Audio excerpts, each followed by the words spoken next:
Bienvenidos a un nuevo programa de Escuela Sabática Viva.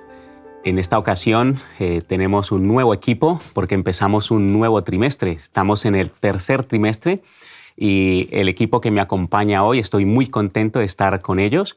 Y Escuela Sabática Viva, sabéis que es el propósito de introducirnos a la palabra, disfrutar de la Biblia.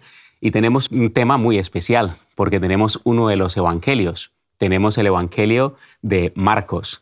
Y para este trimestre, el equipo que me acompaña, quiero que os podáis presentar para que así nos puedan conocer y saber con quiénes vamos a tener estas 3 selecciones de Escuela Sabática Viva con las que vamos a vivir juntos.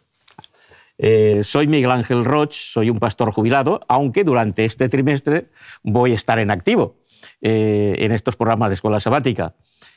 Estoy casado con Antonia y tengo 2 hijos, Alberto y Silvia, y desde hace 4 meses tengo un precioso nietecito que se llama Eric. Encantado de estar en este programa. Muy bien.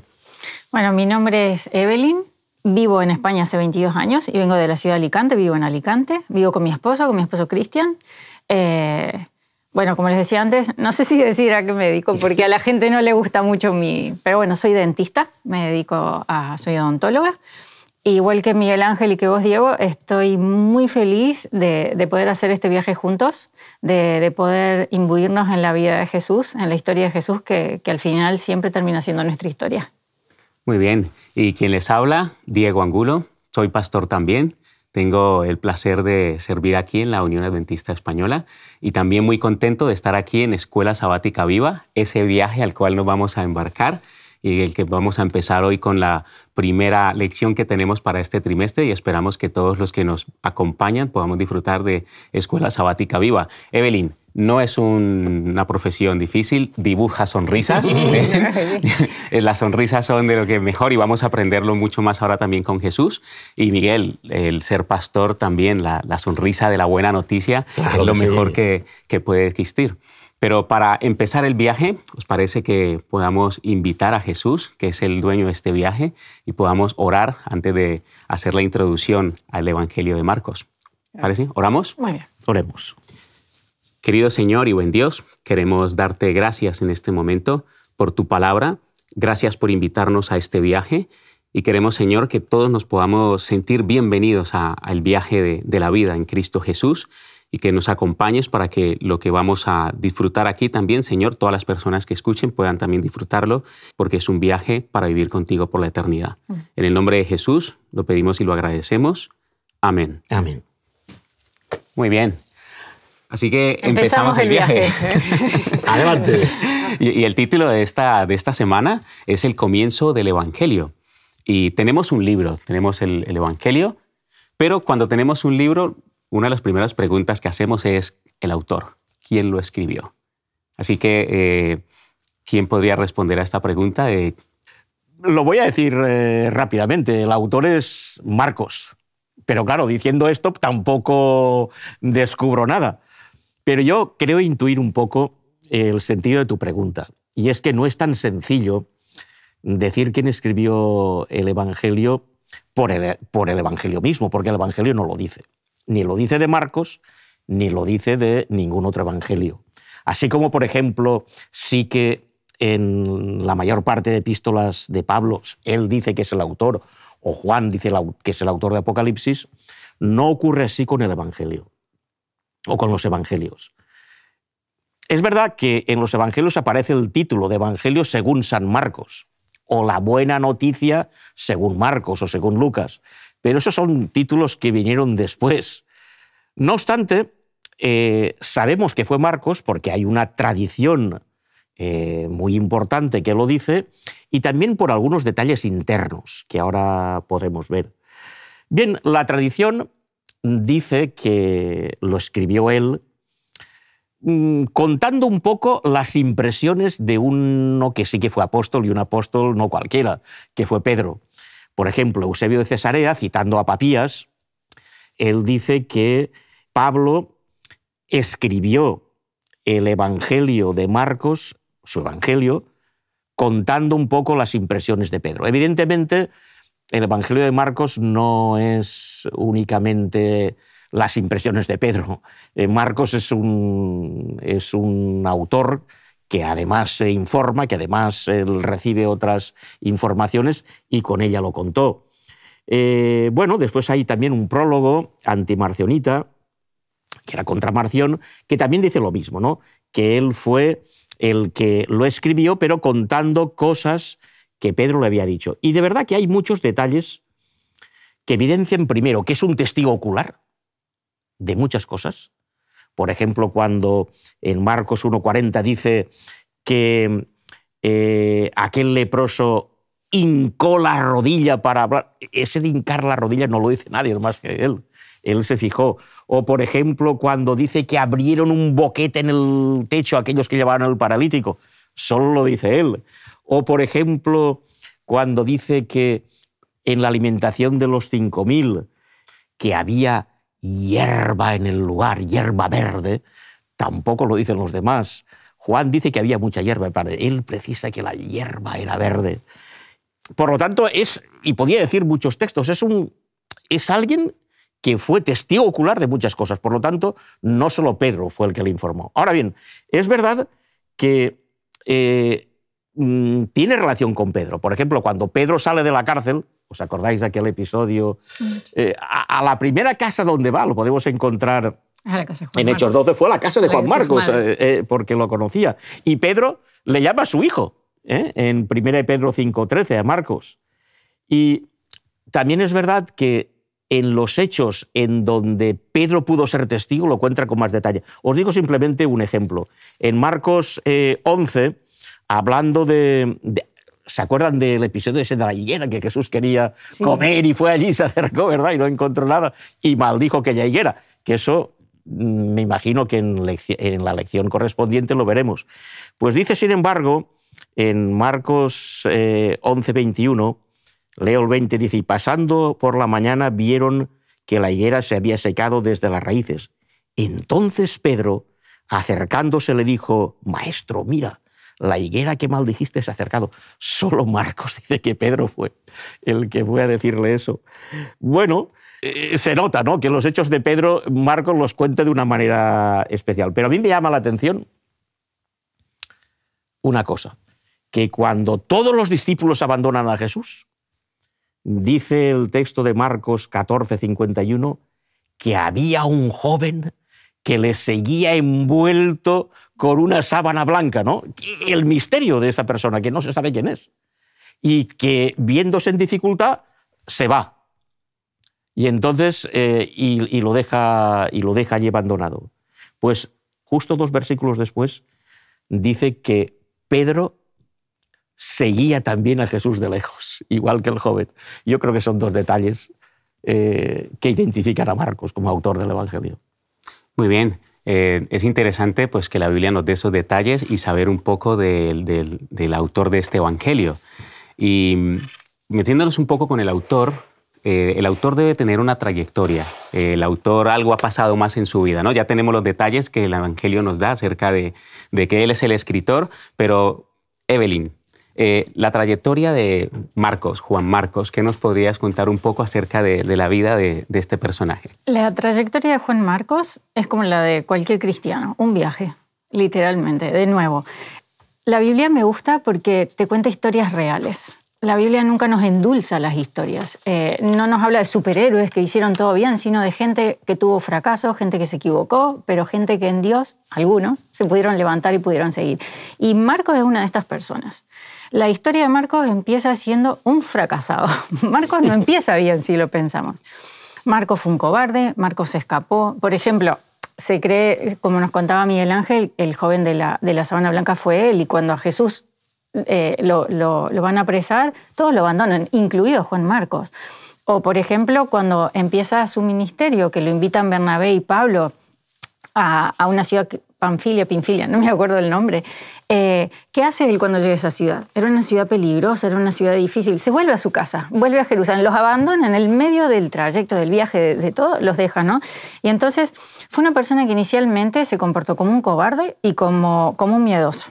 Sin embargo, creo que Marcos tiene que haber sido una persona humilde, una persona sincera, y tuvo la humildad de pedir perdón. Y Bernabé le dio esa oportunidad. Y Marcos supo aprovechar esa oportunidad. Y al final, cuando seguimos estudiando la Biblia y vemos el libro de Hechos o algunas epístolas de Pablo, Pablo en un primer momento no quiso seguir con Juan Marcos, porque los estaba traicionando, no le servía. Estaba enojado. De hecho, fue tanto el enojo de Pablo que se separó de Bernabé. Así terminaron, ¿no? Sin embargo, con el tiempo, cuando Pablo habla de Marcos, dice Marcos me es muy útil en el Evangelio. De ser una persona desechada que los había abandonado, se transforma en alguien muy útil para el Evangelio.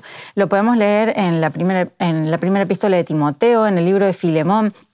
Pablo incluso llega a hablar de Juan Marcos como un muy buen colaborador. Y bueno, ¿qué más podemos decir? Que finalmente termina siendo uno de los escritores de un evangelio, ¿no? Me gusta la historia de Marcos, me gustan las historias de la Biblia, me gusta la honestidad con la que está escrita la Biblia, porque podemos ver que en Dios nuestros fracasos no son definitivos. En Dios siempre podemos levantarnos, adoramos a un Dios de segundas oportunidades, y creo que Marcos fue una de esas personas que tomó esa segunda oportunidad. Y vemos lo que pasó. Y eso es importante, Evelyn. Tomó esa oportunidad porque alguien se la dio también. Yo creo que aquí también hay que poner el valor de Bernabé, el valor lo que hizo Bernabé, dar una segunda oportunidad. Bernabé creyó en Marcos, vio potencial en Marcos, se dio cuenta que sí, era joven, era inexperto, se había equivocado, pero vio el potencial en Marcos y dijo, vamos a darle otra oportunidad. Y le dio una gran lección a Marcos de perdonarlo, de volver a aceptarlo, y a Pablo. Porque Pablo ya lo había desechado, ¿no? Y sin embargo, gracias a que Bernabé creyó en Marcos, que le dio esa segunda oportunidad, finalmente Pablo se dio cuenta que en Marcos tenía un colaborador muy útil para su ministerio. Muy bien, entonces qué interesante, ¿no? Que el Evangelio de Dios, como Marcos nos lo va a estar recalcando, es el Evangelio de las segundas oportunidades. Y cómo podíamos pensar, imaginarnos que un fracasado luego termina siendo el autor de un Evangelio, ¿no? Así que también nos es interesante poder saber cuándo se escribió el Evangelio, ¿no? ¿Cuándo lo escribió? Porque en toda esta trayectoria que nos has contado, Evelyn, de Marcos, ¿en qué momento más o menos podemos decir que se escribió el Evangelio? Miguel. Bueno, esa pregunta es muy interesante porque había habido dudas sobre si Marcos, especialmente en el siglo XVIII, en el siglo XIX, se dudaba de si Marcos era un extracto, porque es el más corto de los evangelios, era un extracto de Mateo y Lucas. Pero, por lo que he dicho antes, por los detalles que da tan precisos, no es ningún extracto. Y en cuanto a la fecha, hoy podemos decir que fue el primero de los evangelios, aunque en la Biblia está en el orden, pero eso no tiene que ver. Y es más, y esto es muy importante, estudios papirológicos importantes. Hay un gran papirólogo español, Josep O'Callaghan, aunque el apellido es escocés, o galés, él es español, concretamente catalán. Él estudió los manuscritos del Qumran y halló en los manuscritos del Qumran, que por causa de la guerra datan de antes del año 66 a.C., halló fragmentos del Evangelio de Marcos. Esto es muy importante porque él, cuando los estudia, los fecha a mediados de los años 40. ¿Qué quiere decir eso? Que cuando él escribe el Evangelio, había mucha gente viva y que, por lo tanto, si hubiera escrito inexactitudes o cosas falsas, lo hubieran podido contradecir. Por lo tanto, estamos ante un hecho verdaderamente importante. Es el primer evangelio escrito, además, muy poco tiempo de que sucedieran los hechos. De hecho, en los detalles que él da tan precisos sobre las cosas, y entonces no había forma de registrar como ahora, solo se podía hacer si realmente uno lo recordaba porque había sucedido hace poco tiempo. Y eso nos da pie a pensar de que estamos ante un evangelio temprano y un evangelio absolutamente verdadero, porque si no hubiera podido ser contradicho y no lo fue. Es muy interesante todo lo que nos acabas de comentar porque tenemos a Juan Marcos, testigo ocular, tiene a Pedro de referencia, pero también el tiempo en el que está datado, en el que se escribe el Evangelio, nos da esa frescura de que lo que se escribió es real, o sea, sí sucedió. Y lo pronto con lo que se escribe, o sea, el hecho que tuvo personas con las que todavía estaban, que fueron testigos oculares y que no encontramos a alguien que haya refutado, ¿no? Y además es un evangelio que tiene unas características que son muy interesantes y muy peculiares, que que le dan esa unidad. Yo no sé si podríamos hablar un poco de las características. ¿Qué os parece? ¿Qué habéis encontrado, Diego? Por ejemplo, leyendo el Evangelio, ¿qué características a ti te parecen importantes que lo hacen un poco peculiar? Sí, en este caso pues tenemos unos datos, ¿no? Hay unos datos que lo hacen muy peculiar. Tenemos otros 3 evangelios, ¿vale? Tenemos los otros 3 evangelios que los conocemos como los evangelios sinópticos, pero mira, hay 661 versículos frente a los 1500 que tiene Lucas y a los 1068 que tiene Mateo. Tiene 50 versículos exclusivos y el reto es de que comparte con Mateo y Lucas algunos matices, ¿no? Pero hay más datos también. Marcos es el más corto, ¿vale? Es el más corto. De todos los evangelios es el más corto. Lo breve es y bueno, decía un autor español, es 2 veces bueno. Sí, sí. Además, sus discursos no tiene discursos largos, se dedica más a expresar los milagros. De los 35 milagros que encontramos en todos los evangelios, 18 están en Marcos. Pero Marcos se fija en los hechos de Jesús. Y por eso encontramos en Marcos más palabra de Dios en acción que dando los discursos, ¿no? Comparando con Mateo, que tenemos ahí el discurso del Sermón del Monte, mucho más largos, Marcos se centra en las acciones de Jesús. Algo también particular de que explica las costumbres judías. ¿Bien? Podríamos citar algunos versículos en los cuales él dice qué son las fiestas. Explica en qué consiste, porque para el público que está escribiendo necesita explicarle quiénes son, porque no son judíos, ¿no? Claro. Y esto hace que encontremos que palabras que están escritas en el original arameo, él pues puede dar explicación de ellos, ¿no? Y de ciertos términos, porque Marcos escribe pensando en un público romano, que no es judío, y es a ellos a quien se dirige. Por eso cada uno de los discursos encontramos la fuerza salvadora que hay en el nombre de Jesús. Encontramos que las obras de Jesús son poderosas, que las obras de Jesús siempre tienen y cumplen el propósito, ¿no? Jesús había obrado también antes en medio de los judíos, pero es aquí donde el Evangelio de Marcos puntualiza para este público romano que el deseo de Marcos es que ellos puedan conocer de que Jesús es poderoso. Además de que los romanos son muy prácticos, ¿vale? No dan muchas vueltas. Así no que Marcos, los griegos. No, a diferencia de los griegos. Así que Marcos les presenta a un Jesús práctico, cuyos propósitos y su mensaje de salvación en el Evangelio es real. Así que estos detalles nos ayudan a entender por qué Marcos es un poco más corto. Pero muy interesante. Cuando alguien escribe, quiere transmitir algo, está mandando un mensaje. A veces puede ser muy directo, a veces no. Pero un escritor tiene una intención. Siempre detrás del texto hay una intención. ¿Qué intención tiene Marcos cuando escribe esto? Porque no es solo informar quién era Jesús, qué cosas hizo, a dónde estuvo, con quiénes estuvo. Marcos tiene otra intención detrás. Hay un propósito detrás de lo que Marcos está escribiendo, que al final es similar en todos los evangelistas, pero cada uno tiene su punto. Sí, eso que dices es muy, muy, muy interesante. Es corto, por ejemplo, respecto, lo has dicho tú, Diego, es corto, 600 y pico versículos, creo que has mencionado. Uh-huh. Es corto respecto a Mateo, y podríamos decir, bueno, es que Mateo cuenta un poco el nacimiento de Jesús, los reyes magos, Herodes, Herodes, todo aquello. Marcos no lo hace. Lucas sí que cuenta la historia de los pastores y el nacimiento, pero Marcos prescinde de la infancia de Jesús, no porque no sea interesante, sino porque él quiere presentar directamente a Jesús en acción. Él lo quiere presentar a Jesús como el Hijo de Dios y como el Salvador del mundo. Y eso lo hace de entrada, sin más preámbulos, en el primer versículo. Principio del Evangelio de Jesucristo. Marcos 1:1. El Mesías. Principio del Evangelio de Jesucristo. Él va a contar el Evangelio. El Evangelio es la buena nueva, según su versión, obviamente. Y Mateo y Lucas lo hicieron y Juan de otra manera. Él va a contar el principio del Evangelio de Jesús. Jesús significa Salvador. Cristo, que es el Mesías. Pero además dice, que es el Hijo de Dios. Esto es muy importante, ¿eh? Sobre todo si lo comparamos, por ejemplo, con Juan. Juan dará mucha importancia que Jesús es Hijo de Dios.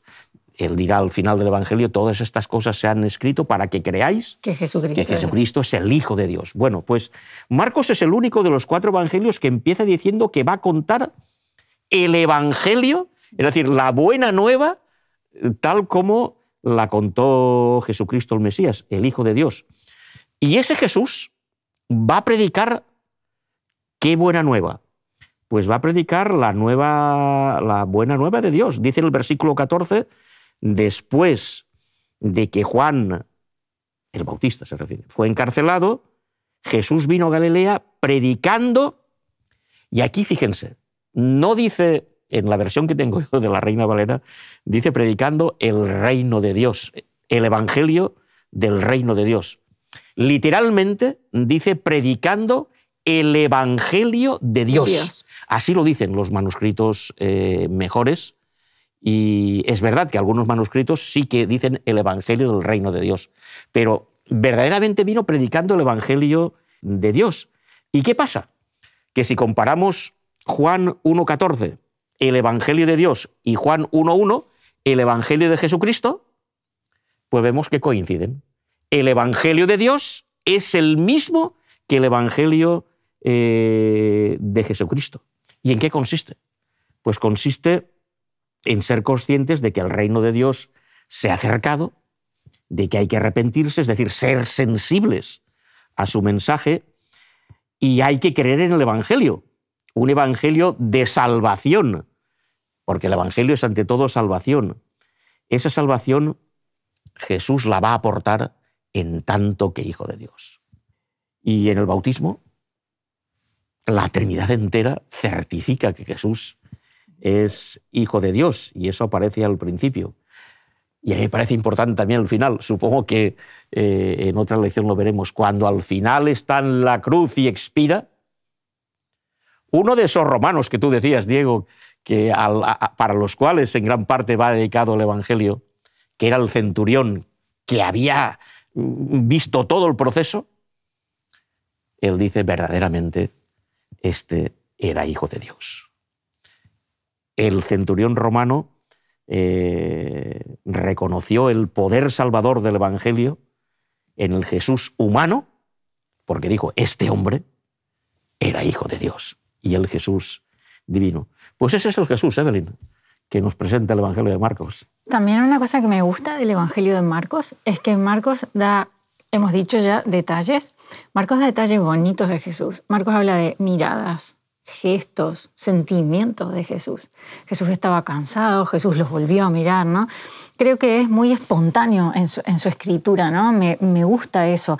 Tiene una narración, Marcos, que es muy gráfica y da muchos detalles, como vos decías al principio. Por ejemplo, cuando Jesús está en el desierto, dice, estaba la intemperie entre las fieras. O cuando están en el lago y es la tormenta y tiene miedo, Jesús estaba durmiendo con una almohada. O sea, detalles así que nos pueden parecer insignificantes, pero que nos hablan mucho acerca del autor y nos hablan mucho acerca de qué es lo que nos quiere transmitir. Nos importa saber quién era Marcos, nos importa conocer todo esto porque el contexto rodea el texto y condiciona al autor, y eso a nosotros nos ayuda. Vamos a estudiar un evangelio rápido, un evangelio en el que Jesús no para. En el evangelio de Marcos, Jesús no para. Es una tras de otra, tras de otra, tras de otra. De hecho, Marcos muchas veces usa palabras inmediatamente, después de, luego de. O sea, ¿no? Y creo que nos espera un viaje increíble por delante. Y me gusta una cosa, y con esto termino, que Marcos está en presente. Mateo habla de el inicio. Juan se va incluso más al inicio, al principio de la creación de todo. Lucas también cuenta historia. Marcos dice, este es hoy el Evangelio de Jesús, el Hijo de Dios. Y para nosotros hoy, este también es nuestro Evangelio. Muy importante lo que acabas de comentar, Evelyn, porque cuando uno viaja, uno va observando, uno se detiene, mira. Y en este viaje, justamente como nos hemos introducido, es lo que vamos a hacer. Y es el propósito de Escuela Sabática Viva. La palabra está viva, el Evangelio está vivo. Y este Evangelio al cual nos vamos a embarcar y empezamos el viaje, y el que deseamos de que nos acompañen con la lectura de la Biblia y especialmente ahora con Marcos, vamos a poder ver cómo Marcos explica quién es Jesús, ese evangelio de Dios y que ese evangelio está vivo. Así que, ¿cómo sentís hasta ahora mirando que tenemos un evangelio vivo, un evangelio que está en presente, aunque en su momento directamente para los romanos, pero puede ser también para nosotros hoy? Hace poquito leí una frase que decía, el universo no está hecho de átomos, está hecho de historias. Y me acordé cuando estaba estudiando Marcos de eso. Nosotros estamos ante la mejor historia, ante la historia. Nosotros vamos a compartir juntos este trimestre, entre nosotros y con quienes nos escuchen, la mejor historia nunca contada. Creo que nos espera un viaje increíble, creo que es lo que Jesús nos quería contar y creo que lo vamos a disfrutar un montón. Muy bien. Miguel. Así es, encantado de hacer el viaje. Muy bien. Entonces, queremos invitar a todos a que se embarquen en este viaje. Es un viaje que ahora lo tenemos en presente, pero que es continuo totalmente. Y conociendo ahora que el autor es real, que el autor lo vivió, invitamos para que también en este viaje juntos podamos vivirlo y poder disfrutar del Evangelio. Hoy nos vamos a quedar hasta aquí y vamos a volver la próxima semana con un nuevo capítulo de este episodio. Así que, Miguel Ángel, muchas gracias. Evelyn, que tengáis una buena semana y nos vemos. Nos vemos en unos días. Semana. Un placer, nos vemos. Te invitamos a tener una experiencia más allá del sábado, convirtiendo tu unidad de acción en una iglesia hogar en donde la Biblia, la oración intercesora, la fraternidad y la testificación sean vuestro estilo de vida. Así experimentaremos un poder renovador en la iglesia y en el cumplimiento de la misión.